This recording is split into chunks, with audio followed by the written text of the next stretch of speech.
오늘 말씀 제목은 뼈를 깎는 고통이 따를지라도입니다. 우리 이 제목으로 함께 하나님의 말씀을 나누고 은혜를 받았으면 좋겠습니다. 여러분 그 해루질이라고 들어보셨습니까? 해루질. 갯벌 같은 곳을 걸어가면서 조개도 줍고 물고기도 잡고 그러는 것을 해루질이라고 하더라고요. 요즘 휴가철이다 보니까 많은 사람들이 특히 서해안 같은 곳에서 조개도 줍고 소라도 줍고 그런 재미에 빠져 있는 것 같습니다. 그런데 이렇게 해루질을 할 때 주의할 점이 하나 있다고 합니다. 조개를 주울 때 살아있는 것만을 주어야 한다는 것이죠. 왜냐하면 이제 여러 조개를 막 바구니에 담을 것 아닙니까? 그때 만약 한 마리라도 죽은 조개가 그 바구니에 같이 들어가서 담기면 나중에는 조개 전체가 부패해지고 죽는다고 하더라고요. 그래서 여러분 그 식당에서 조개탕 같은 거 사 먹을 때도요, 그 안에 그 죽은 조개가 하나 들어있으면 음식 전체가 상하게 되는 경우가 많다고 합니다. 특히 요즘은 이제 더운 여름이기도 하고 요즘 식중독 사고도 아주 많은데요. 이제 우리가 그런 거 조심해야 되죠. 자, 이렇게 겨우 하나라고 생각하는 것들이 큰 문제가 결국 되는 경우가 많습니다. 폐사된 조개 한 개, 겨우 조개 한 개라고 생각할지도 모르지만 결국 그 한 개의 조개 때문에 전체 조개가 다 부패되는 것이죠. 사실 이것은 우리의 인생 전반에 적용되는 원리 아닙니까? 아무리 큰 문제라고 하더라도 그 원인을 찾아보면 그 원인은 아주 작은 문제였다는 것이죠.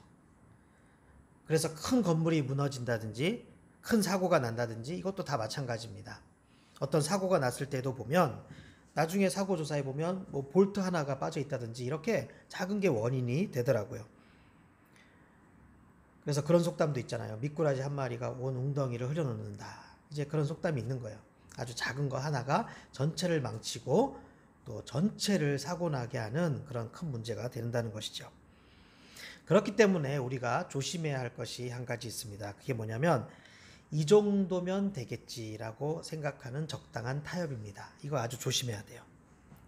그래서 나쁜 것은 마지막 하나까지도 버려야 합니다.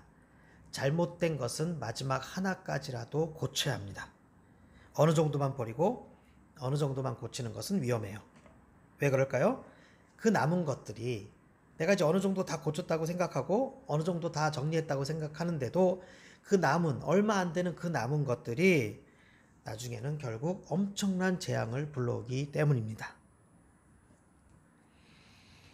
제가 며칠 전에 이제 무릎이 아파서 무릎이 막 열이 나고 무릎에 부어오르고 무릎에 물이 차고 그랬습니다. 그래서 처음에는 그냥 두려고 했습니다. 병원 가기도 귀찮고 또 괜히 무섭고 그러더라고요. 그러다가 어떤 어르신이 하시는 말씀을 TV에서 우연히 듣게 되었는데요. 이 어르신이 이제 젊었을 때는 다리가 아팠는데 그냥 대수롭지 않게 생각하고 냅뒀대요. 방치했다고 해요. 그러다가 결국은 평생 제대로 걷지 못하게 되고 다리를 절게 되었다라는 그런 이야기였습니다. 그래서 제가 그 이야기를 보고 듣고 이제 제가 바로 병원으로 가서 이제 무릎에 찬 물도 빼고 주사도 맞고 그렇게 제대로 치료를 받게 되었습니다. 자, 이렇게 병도 마찬가지고 안 좋은 것들은요, 하찮게 생각해서는 안 돼요. 절대로. 꼭 제대로 정리를 하고 넘어가야 된다는 것이죠. 우리가 요즘 묵상하고 있는 이 사사기 본문을 보면 특히 이런 교훈과 관련된 내용들이 많이 나오는 것을 보게 됩니다. 오늘 본문도 그래요. 하나님께서 지금 오늘 본문 보면 백성들을 향해서 뭐라고 말씀하십니까? 2절부터 보시면 너희는 이 땅의 주민과 언약을 맺지 말며 그들의 제단들을 헐라하였거늘 너희가 내 목소리를 듣지 아니하였으니 어찌하여 그리하였느냐. 그러므로 내가 또 말하기를 내가 그들을 너희 앞에서 쫓아내지 아니하리니 그들이 너희 옆구리에 가시가 될 것이며 그들의 신들이 너희에게 올무가 되리라. 자, 하나님께서는 이렇게 가나안 족속을 모두 죽이고 그 땅을 차지하라고 여러 번 말씀하셨습니다. 자, 왜 그러셨을까요? 이방인들을 그대로 두게 되면 같이 살게 될 것이고 그러면 그들의 영향을 당연히 받게 됩니다. 그러면 어떤 일이 벌어질까요? 이스라엘 백성들이 가나안의 우상들을 섬기게 되는 거예요. 가나안 땅에는 정말 음란하고 부패한 우상 숭배 문화가 가득 차 있었거든요. 그래서 여러분이 그 어디에선가 한 번씩은 그 보고 들었을 그 아이나 사람을 인신제사로 바친다든지 또 우상 앞에서 난잡한 성관계를 펼친다든지 그런 것들은 사실 다 가나안 땅 사람들이 가지고 있었던 우상 숭배의 문화였습니다. 그래서 하나님께서 그렇게 철저히 먼저 청결 작업이 필요함을 그렇게 강조하셨던 것이죠. 자, 이렇게 하나님께서 철저하게 다 버리고 다 죽이고 이렇게 철저하게 청결 작업을 말씀하셨는데 결과는 어떻게 되었을까요? 이스라엘 백성들은 하나님의 말씀에 순종하지 않았습니다. 그래서 어떻게 되었을까요? 하나님이 말씀하신 그대로 되었어요. 오늘 3절처럼 된 거예요. 그들이 너희 옆구리에 가시가 될 것이며 그들의 신들이 너희에게 올무가 되리라. 백성들이 남겨놓은 그것들이 결국 백성들 평생의 삶에 걸리적거리는 것이 되었고 백성들 평생의 삶을 괴롭히는 존재가 된 거예요. 여러분, 작은 가시가 손가락에 박혔는데 그냥 냅두면 저절로 편해집니까? 아니죠. 그 작은 가시지만 엄청 신경 쓰이고 괴롭잖아요. 또 올무, 이게 올가미를 말하는 거거든요. 이 올가미가 내 몸에 계속 나를 감싸고 있다고 쳐요. 어떻게 편할 수가 있겠습니까? 조금 불편한 정도가 아니죠. 정말 미칠 정도로 괴로운 것이죠. 그것 때문에 결국 아무것도 못하게 되는 거예요. 그래서 이 하나님이 가나안 족속을 멸하라 이렇게 하신 것은요, 그 가나안 족속들의 그들의 죄악에 대한 심판의 의미도 있지만 하나님의 자녀들이 그들을 본받아서 죄악에 빠질 것을 염려하셨기 때문에 하나님께서 그렇게 말씀하신 거예요. 다른 사람이 아니라 하나님의 자녀들 스스로가 괴롭게 되고 망할 수 있게 되기 때문에 하나님께서 그렇게 말씀하신 것입니다. 하지만 백성들은 결국 가나안을 철저하게 멸하지 못했습니다. 여러 가지 이유가 있었을 거예요. 그들이 무섭기도 했을 거예요. 또 그들을 살려서 이익을 보는 부분도 있었을 거예요. 또 이 정도면 완전히 멸한 거나 마찬가지지 이렇게 또 적당하게 생각한 부분도 있었을 것입니다. 그래서 적당한 타협을 한 것이지요. 하지만 그런 적당한 타협의 결과는 너무나도 비참했습니다. 너무나도 비참했어요. 얼마나 비참했느냐. 이제 여러분이 앞으로 사사기를 묵상하실 텐데요. 그 결과를 보실 거예요. 이렇게 이스라엘 백성들이 철저하게 정리를 못해서 그 후에 어떤 일이 생기는가, 여러분이 그것을 생각하시면서 앞으로 사사기 묵상을 하시면 돼요.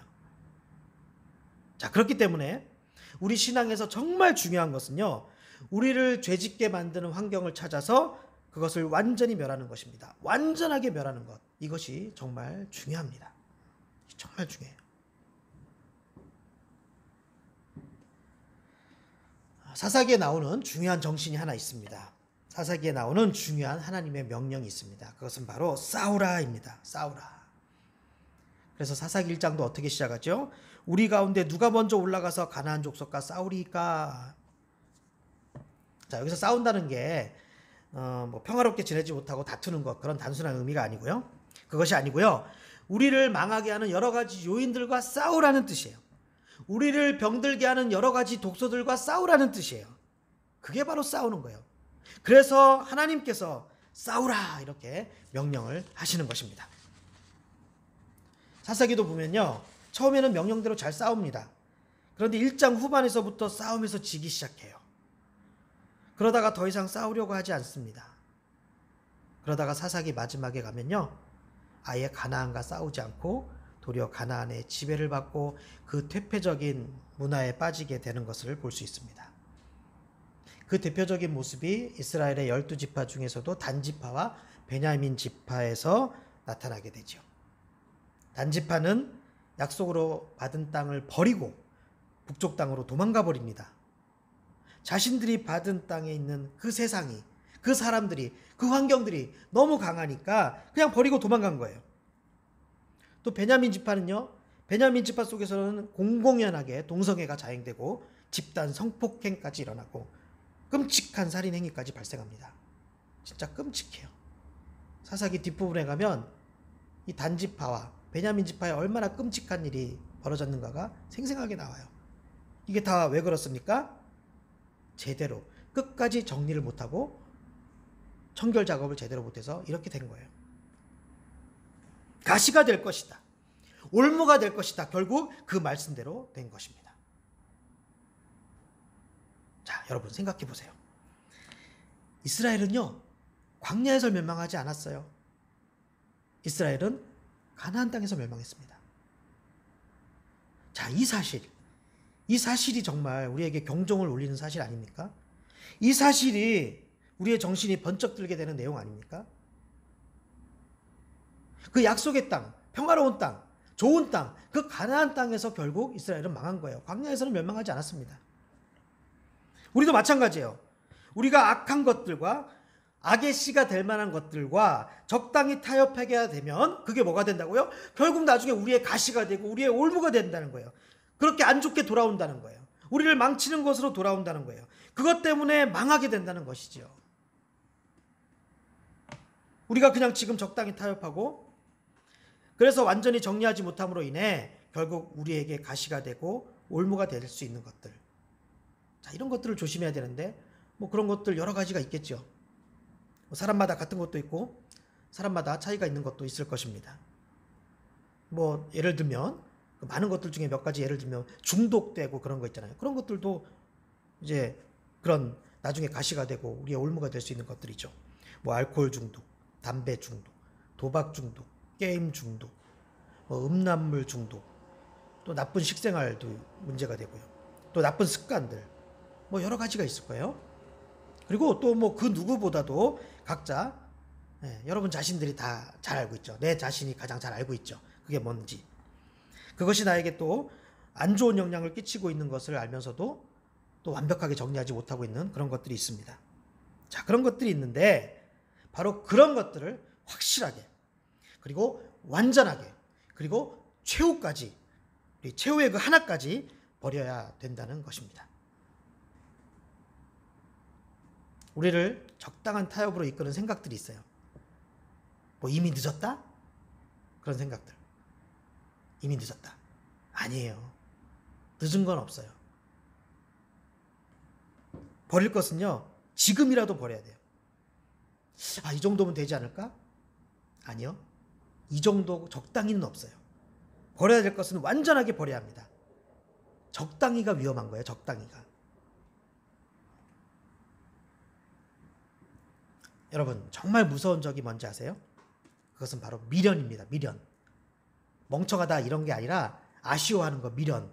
그 미련을 갖다 이런 거. 그 미련이 제일 위험한 거예요. 이 미련 때문에 주님 말씀에 온전히 순종하지 못하고 이 미련 때문에 우리가 복을 못 받고 이 미련 때문에 우리가 크게 손해를 보는 것입니다. 그런데도 모든 사람들이 이 미련과 싸워서 이기기가 힘든 거예요. 따라서 이 미련과 싸우려면 만만치 않은 고통이 따릅니다. 그 고통은요, 뼈를 깎는 고통이에요. 그만큼 힘들어요. 미련이 아주 무서운 적이에요. 그만큼 힘들다는 거예요. 하지만 그래도 싸워야 합니다. 그래도 미련을 버려야 합니다. 그래야 우리가 살 수 있어요. 그래야 우리가 망하지 않아요. 미련 때문에 망하는 거예요.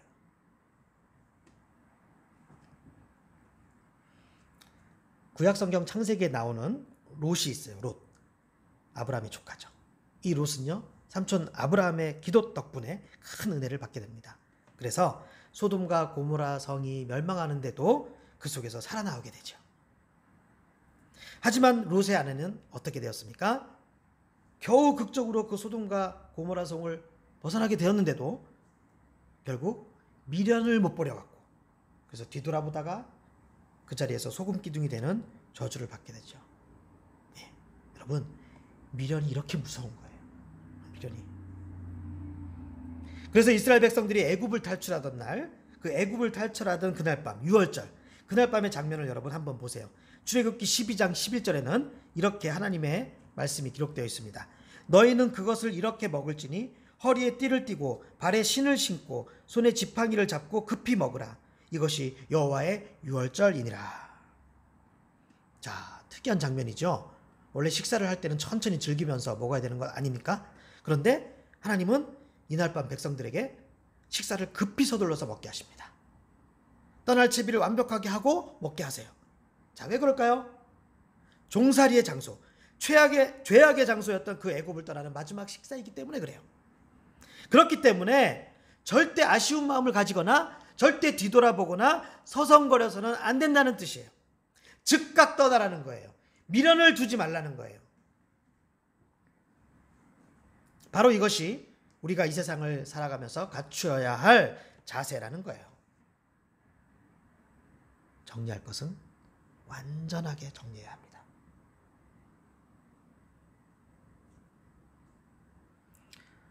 자, 그렇다면 도대체 왜 이렇게 완전한 정리가 중요한가? 이유가 있습니다. 정리를 하면 그 다음에 반드시 좋은 것들이 찾아오기 때문이에요. 여러분 잊지 마십시오. 귀한 것들은 정리한 다음에 찾아옵니다. 좋은 것들은, 복된 것들은 버릴 것을 버린 다음에 찾아와요. 여러분 이것을 잊지 마세요. 이것이 하나님이 우리에게 주시는 축복의 원리예요. 도대체 이유는 모르겠는데 나는 왜 이렇게 문제 해결이 안 되고 있지? 도대체 왜 이렇게 응답이 안 되는 거지? 도대체 나는 언제까지 이렇게 답답한 상황이 반복되는 거지? 혹시 지금 이런 고민을 하고 계시지는 않습니까? 다는 아니겠지만 상당수는 여러분이 버릴 것을 못 버리고 정리할 것을 정리 못해서 그러는 거예요. 저는 지금까지 살아오면서 그런 경험을 정말 많이 했습니다. 어떨 때는 스스로 깨닫기도 하고 어떨 때는 성경을 통해서, 환경을 통해서 저에게 말씀하시는 주님의 음성을 듣기도 했어요. 그래서 제가 이제 그렇게 깨닫고 정리를 하고 버릴 것을 버리고 그렇게 된 다음에 응답받고 문제 해결되는 것들이 정말 많았어요.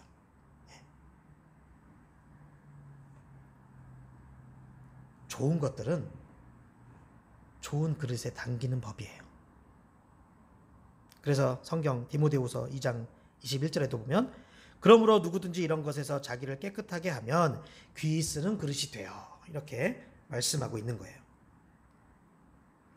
또 여호수아 3장 5절 같이 찾아볼까요? 여러분 성경 가지고 구약 성경 여호수아 3장 5절 한번 같이 찾아보시겠습니다. 여호수아 3장 5절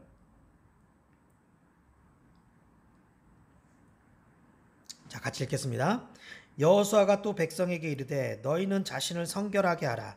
여호와께서 내일 너희 가운데에 기이한 일들을 행하시리라. 자, 지금 하나님께서 축복을 예고하십니다. 지금 하나님께서 놀라운 능력을 펼쳐주실 것을 예고하세요. 자, 그런데 그 전에 반드시 실천해야 할 조건이 하나 제시되고 있죠. 뭐예요? 주님의 능력을 체험하기 위해서는 반드시 필요한 것이 하나 있다는 것입니다. 그게 뭐냐? 너희는 자신을 성결하게 하라. 성결이 뭐죠? 깨끗하게 하는 거예요. 버릴 것을 버리는 거예요. 정리할 것을 정리하는 거예요. 그게 성결이에요. 자, 그런데 그렇게 성결해야만 복도 받을 수 있고 응답도 받을 수 있고 능력도 경험할 수 있게 된다는 뜻이에요.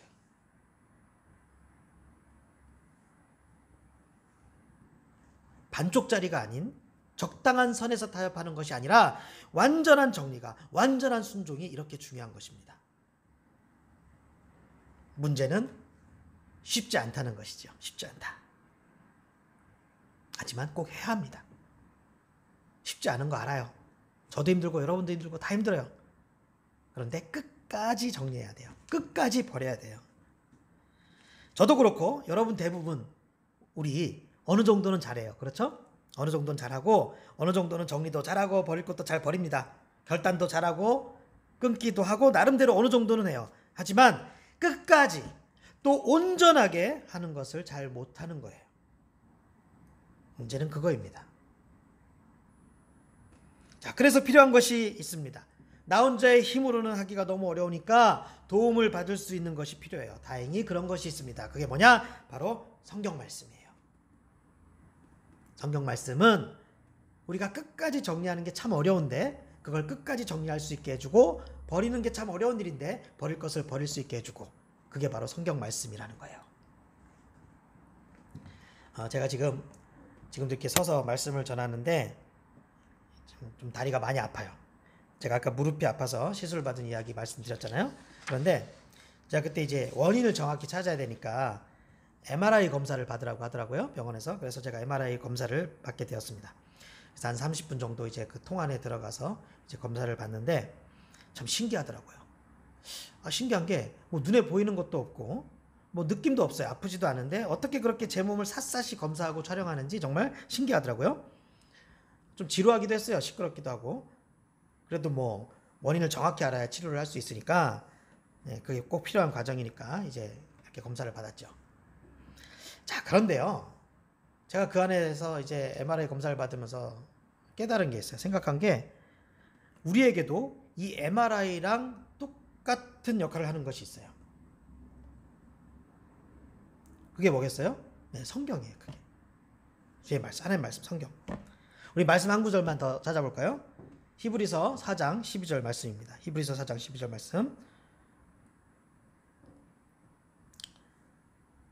자, 히브리서 4장 12절 말씀. 하나님의 말씀은 살아있고 활력이 있어 좌우에 날선 어떤 검보다도 예리하여 혼과 영과 및 관절과 골수를 찔러 쪼개기까지 하며 또 마음의 생각과 뜻을 판단하나니. 자, 어떻습니까? MRI랑 정말 비슷하죠. 하나님의 말씀, 즉 성경은 얼마나 예리한지, 얼마나 정확한지 우리의 구석구석을 살핀다는 뜻이에요. 또 그것이 단지 우리의 몸뿐만이 아니에요. 혼과 영과 관절과 골수, 전인적으로, 총체적으로 우리의 몸뿐만 아니라 우리의 영까지도 그렇게 샅샅이 감찰하는 그게 성경 말씀이라는 것이에요. 그리고 MRI보다 더 좋은 기능도 있습니다. 제가 MRI 받으면서 이제 그런 생각을 했어요.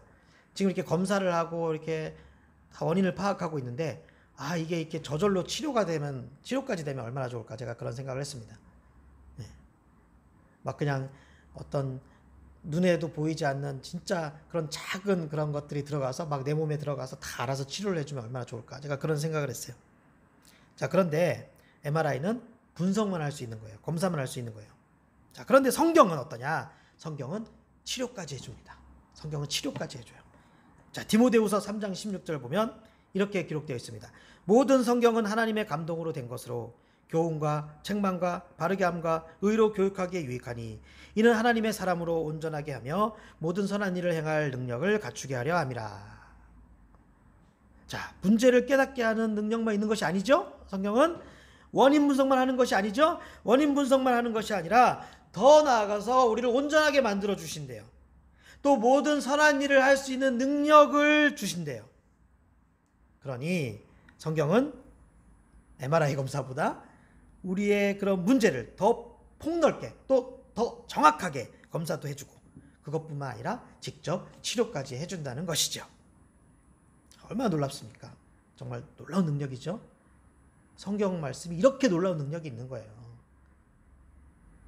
성경 말씀을 묵상만 해도, 성경 말씀을 읽기만 해도 우리의 모든 문제들, 원인들, 나중에 큰 문제를 일으킬 만한 그런 작은 원인들, 그런 걸 다 샅샅이 MRI보다도 더 자세히 검사를 해주고, 검사를 해주는 것뿐만 아니라 성경을 그저 읽고 묵상만 하는데도 우리를 온전하게 바르게 만들어주고 우리를 고쳐주시고 그런 치유의 역사까지 하신다는 거예요. 얼마나 놀랍습니까? 그래서 우리가 이 성경을 정말 잘 묵상해야 되는 거예요. 그래서 이 큐티를 그렇게 강조하는 거라고요.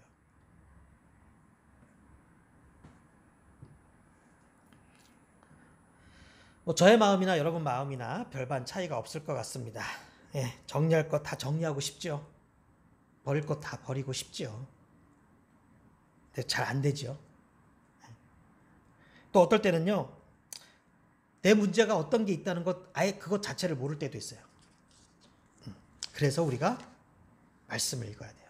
그래서 우리가 성경 앞으로 나아가서 날마다 성경을 펼쳐야 되는 것입니다. 그래서 우리가 제대로 깨달아야 돼요. 또 철저하고도 완전하게 정리할 것을 정리해야 되는 것입니다.